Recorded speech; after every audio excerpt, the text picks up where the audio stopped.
السلام علیکم ورحمۃ اللہ۔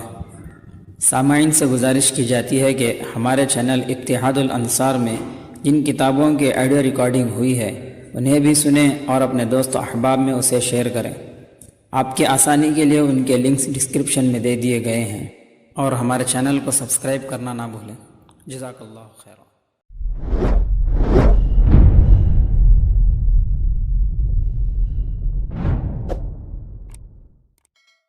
بسم اللہ الرحمن الرحیم۔ دجال جلد صوبہ، صہیونیوں کی سیاہ تاریخ اور قیام اسرائیل کی بنیادیں۔ اس عنوان کے تحت ہم اسرائیل کے قیام سن 1948 عیسوی اور اس صہیونی ریاست کے لیے اختیار کیے جانے والے شیطانی ہتھ کنڈوں کو بیان کریں گے۔ صہیونیت کے دو چہرے۔ صہیونیوں کے دو رخ ہیں، ایک عوامی دکھاوے کے لیے ہے، یہ بڑا نرم دل اور سیاسی مسکراہٹ سے بھرپور ہے۔ دوسرا وہ سنگ دل اور خوفناک رخ ہے جو خفیہ اور دنیا سے چھپا ہوا ہے۔ اس حقیقت کو سمجھنے کے لیے بات بہت زیادہ فائدہ مند ہوگی کہ ہم تھیوڈور ہرٹزل، جو کہ سب سے بڑا صہیونی سیاستدان تھا اور جس نے پہلی مرتبہ صہیونی ریاست کے لیے ایک باقاعدہ منظم ترین کوششوں کا آغاز کیا تھا، کہ بیانات اور کتابوں کا مطالعہ کریں اور اس کی ذاتی اور عوامی رائے جس کا وہ ہر جگہ اظہار کرتا رہتا تھا، اس پر نظر رکھیں۔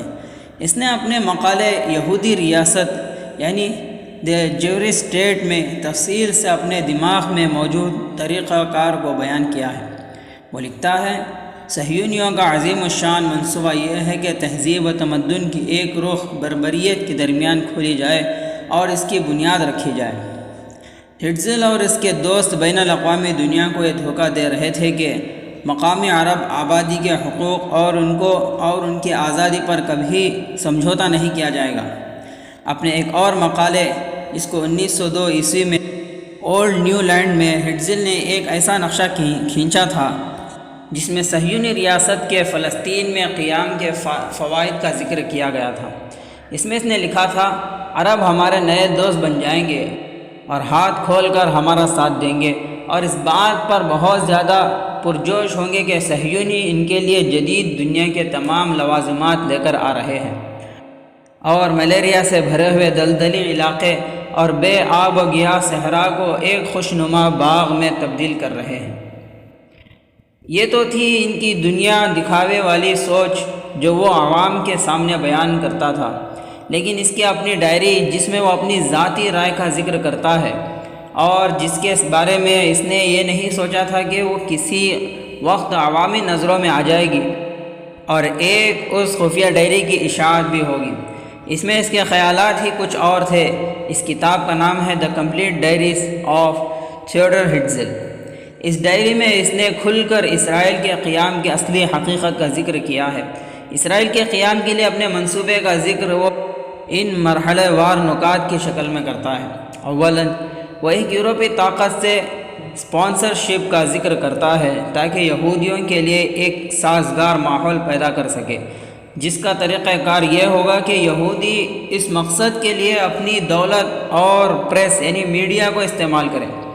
دوم، ہرٹزل اس بات پر بھی زور دیتا ہے کہ عربوں اور یورپی اقوام میں بھی پھوٹ ڈالنے کی ضرورت ہے، خاص طور سے بڑی یورپی قوتوں کے درمیان۔ سوم، یہ کہ یورپی حکومت کو زیر کرنے کے لیے انتہائی ضروری ہے کہ ان کے جاسوسی نیٹ ورک میں گھس کر کارروائی کی جائے اور اپنے نیٹ ورک کی طاقت کو دکھایا جائے، جو کہ ساری دنیا بالخصوص یورپ میں بڑی تیزی سے کام کر رہا ہے۔ اس سلسلے میں اس نے بڑی زبردست بات کی، ایک نئی یورپی جنگ صہیونیت کے لیے انتہائی فائدہ مند ہوگی۔ ہرٹزل نے یہ بھی لکھا کہ صرف تمنا ہی سے صہیونی ریاست قائم نہیں کی جا سکتی ہے۔ اپنی ڈائری میں وہ اس بات پر بحث کرتا ہے کہ صہیونی ریاست صرف اسی صورت میں پائے تکمیل تک پہنچ سکتی ہے جب مکمل اور دوسروں کو کچل کر رکھ دینے والی صہیونی بالادستی قائم ہو جائے، جبکہ ساتھ ساتھ یہ کوشش بھی کرنا ہوگی کہ مقامی آبادی یعنی فلسطینی مسلمانوں کو وہاں سے نکال کر باہر کیا جائے۔ واضح رہے کہ یہ شخص پہلی جنگ عظیم سے پہلے مر گیا تھا اور یہ تحریر غالباً 1900 عیسوی کی ہے۔ اس نے لکھا، ہماری کوشش یہ ہوگی کہ غربت سے چور آبادی کو بارڈر کی دوسری طرف چپکے سے منتقل کیا جائے اور اس مقصد کے لیے انہیں قریبی ریاستوں میں نوکریوں اور دوسری مراعات کی لالچ دی جائے، جبکہ خود فلسطین میں انہیں کام کرنے کی اجازت نہ دی جائے یا پھر ان کے لیے روزگار کا حصول ناممکن بنا دیا جائے۔ بعد میں 1940 عیسوی کی دہائی میں جوزف ہڈز نے، جو کہ صہیونی نو آبادیات کا چارج سنبھالنے ہوئے تھا، اس نے بھی یہی بات دہرائی۔ ہمارے آپس کے درمیان یہ بات بالکل صاف ہونی چاہیے کہ اسرائیل میں دونوں فریقوں کی کوئی گنجائش نہیں۔ اگر اتنی بڑی تعداد میں عرب یہاں پر موجود رہیں تو ہم اپنی آزادی کے نصب العین کو ہرگز نہیں پا سکیں گے۔ ہم سارے عرب آبادی کو یہاں سے منتقل کر دیں گے، یا ہمیں ایسا کرنا ہوگا یہاں تک کہ ایک بھی گاؤں اور ایک بھی قبیلہ باقی نہ رہے۔ قیام اسرائیل کے لیے صہیونیت کے دو حربے۔ نمبر 1، مسلمانوں کی نسل کشی۔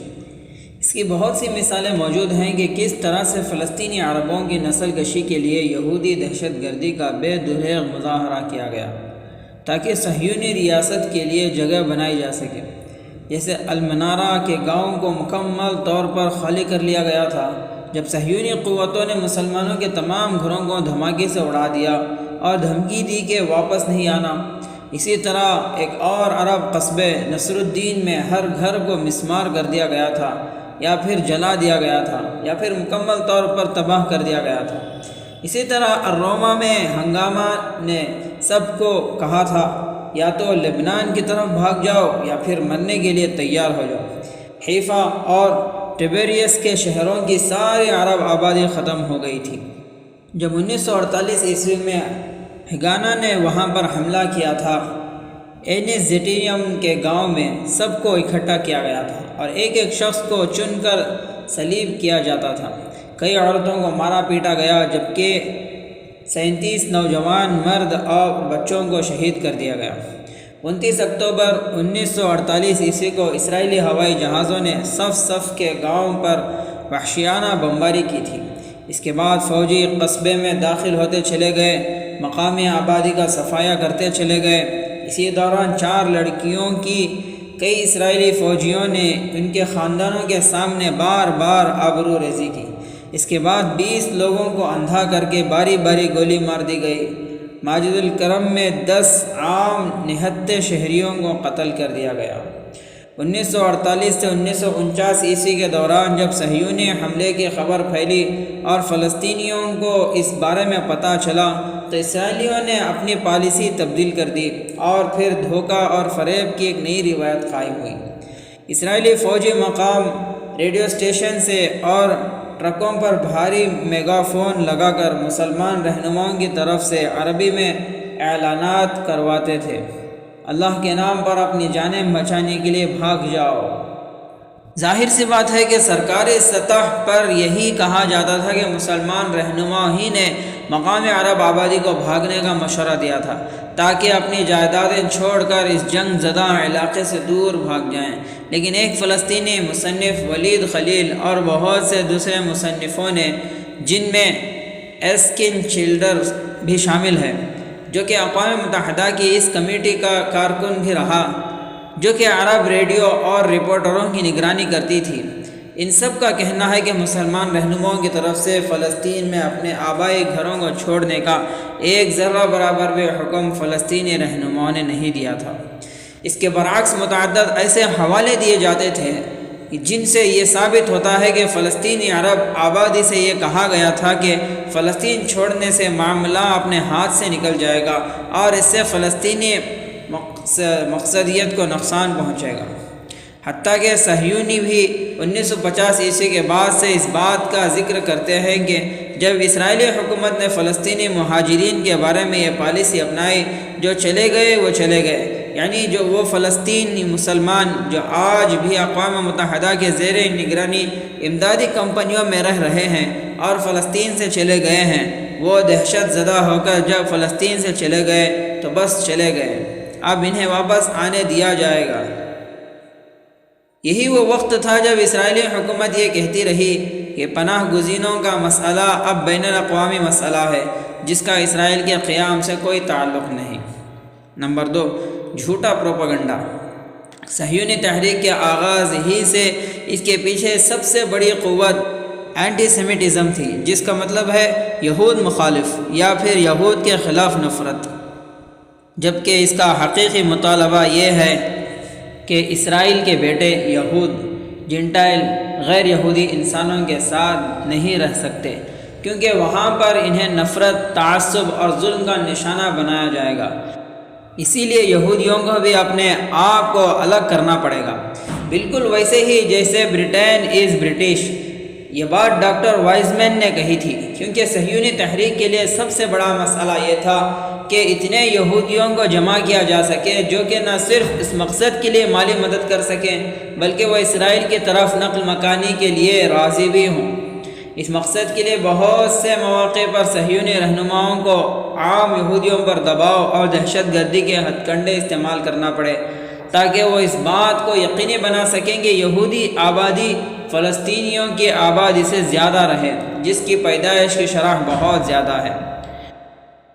جیسے 1945 عیسوی میں امریکی صدر فرینکلن روزویلٹ نے مغربی یورپی اقوام جو کہ امریکیوں کے ساتھ ہیں یہ تجویز دی ہے کہ ہولوکاسٹ کے مظلوموں کو امریکہ اور یورپ کے لیے 1,00,000 ویزوں کا اجرا کیا جائے۔ اس ہولوکاسٹ سے بچ جانے والے یورپی یہودیوں میں سے زیادہ تر مشرق وسطیٰ یعنی اسرائیل نہیں جانا چاہتے تھے اور ان کا صہیونیوں سے کوئی تعلق نہیں تھا، لیکن صہیونیوں نے فوراً اس منصوبے کو یعنی یورپی یہودیوں کو امریکہ کا ویزا دینے کے منصوبے کو شدید تنقید کا نشانہ بنایا اور اس بات پر زور دیا کہ کم از کم 3,00,000 افراد کو اسرائیل بھیجا جائے، جبکہ امریکہ کی کانگریس پر دباؤ ڈالا گیا کہ وہ صرف 20,000 یہودیوں کو امریکہ کا ویزا جاری کرے اور اس کام میں صہیونیوں کی مدد کی جائے کہ باقی سب یہودی اسرائیل کی طرف نقل مکانی کر سکے۔ سن 1950 عیسوی کی دہائی کے آغاز ہی میں اسرائیل سے یہودیوں کی واپسی نقل مکانی اسرائیل آمد کے لیے کی گئی، نقل مکانی سے بھی بڑھ گئی جو کہ صہیونیوں کے لیے انتہائی خطرناک تھا۔ اس چیز کو روکنے اور آبادی کی اس کمی کو پورا کرنے کے لیے اسرائیلی حکومت کی نظر قریبی عرب ممالک پر پڑی، خاص طور سے عراق پر جہاں 1,30,000 یہودی آباد ہیں۔ یہاں کے یہودی نسبتاً خوشحال تھے اور عرب آبادی کے ساتھ پرامن طریقے سے رہ رہے تھے اور یہاں پر ان کی سیاسی ساکھ بھی مضبوط تھی۔ اسرائیل کی طرف سے نقل مکانی کی ترغیب دینے کے لیے صہیونیوں نے سن 1950 سے 1951 عیسوی کے درمیانی عرصے میں عراق میں رہائش پذیر یہودیوں کے محلے میں 3 بم دھماکے کیے اور اس کا نقشہ یہ کھینچا کہ یہودی مخالف دہشت گرد گروہوں کا کام ہے۔ ان دھماکوں کے فوراً بعد ہی صہیونیوں نے ایسے پمفلٹ بانٹنا شروع کر دیے جن میں یہ درج تھا کہ اسرائیل کی طرف ہجرت کی جائے کیونکہ یہی وہ محفوظ علاقہ ہے جہاں وہ اب رہ سکتے ہیں۔ ناقص منصوبہ بندی اور جلد بازی کی وجہ سے تحقیقی اداروں کی نظر ان صہیونیوں کی طرف ہو گئی جو ان دھماکوں میں ملوث تھے اور اس سلسلے میں تحقیقات کا آغاز کیا گیا۔ ایک آدمی جس کا نام یہودا تجا تھا کہ اس کے ساتھیوں سمیت گرفتار کر لیا گیا، جس نے اس بات کا اعتراف کیا کہ اس کو دھماکہ کرنے کے لیے صہیونیوں نے پیسے دیے تھے۔ یہ ثبوت عراقی اہلکاروں کے لیے انتہائی مؤثر ثابت ہوئے، لیکن صہیونی پروپیگنڈے کا کمال دیکھیے کہ انہوں نے پھر بھی عراقی حکومت پر بہت زیادہ سیاسی دباؤ ڈالنا شروع کر دیا۔ خاص طور سے بین الاقوامی حلقوں کی طرف سے بے تحاشا دباؤ ڈالا گیا اور یہودیوں کو عراق چھوڑنے کا مشورہ دیا گیا۔ قدرتی طور پر ان پر صرف اسرائیل ہی کے دروازے کھلے تھے۔ اس سے بھی زیادہ افسوسناک واقعہ اور صہیونی سفاکیت کی مثال نومبر 1940 عیسوی کے مہینے میں پیٹریا نامی کشتی کے ڈوبنے کے واقعے میں ہوئی، جب اس میں سوار کئی برطانوی معززین کو 252 غیر قانونی یہودی تارکین وطن سمیت غرق کر کے ڈبو دیا گیا۔ اس واقعے کی تفصیل 1968 عیسوی میں ڈاکٹر ہرزل ریسنبلم نے تل ابیب کے اخبار یڈیوس اچارونوس میں لکھی۔ ریسنبلم اس صہیونی ایکشن کمیٹی کا حصہ تھا جس نے اس حملے کا حکم دیا تھا۔ اس نے اخبار میں انکشاف کیا کہ اس نے اس تجویز کی سختی سے مخالفت کی تھی کہ پیٹریا حملہ نہ کیا جائے، لیکن اس کو سخت دھمکی دی گئی اور جسمانی تشدد کا بھی نشانہ بنایا گیا تھا تاکہ اس کی زبان بند کی جا سکے۔ اس غیر انسانی عمل کے دفاع میں موشے شرط نے بیان دیا تھا کہ جو کہ اسرائیلی حکومت کا اعلیٰ عہدیدار تھا، وہ کہتا ہے ہمیں کبھی چند افراد کی قربانی دے کر بہت سے افراد کو بچانا ہوتا ہے۔ ان یہودیوں کو اس لیے قربان کیا گیا تھا کہ ساری دنیا میں یہ ڈھنڈورا پیٹا جا سکے کہ یہود مخالف لہر حد سے تجاوز کر چکی ہے۔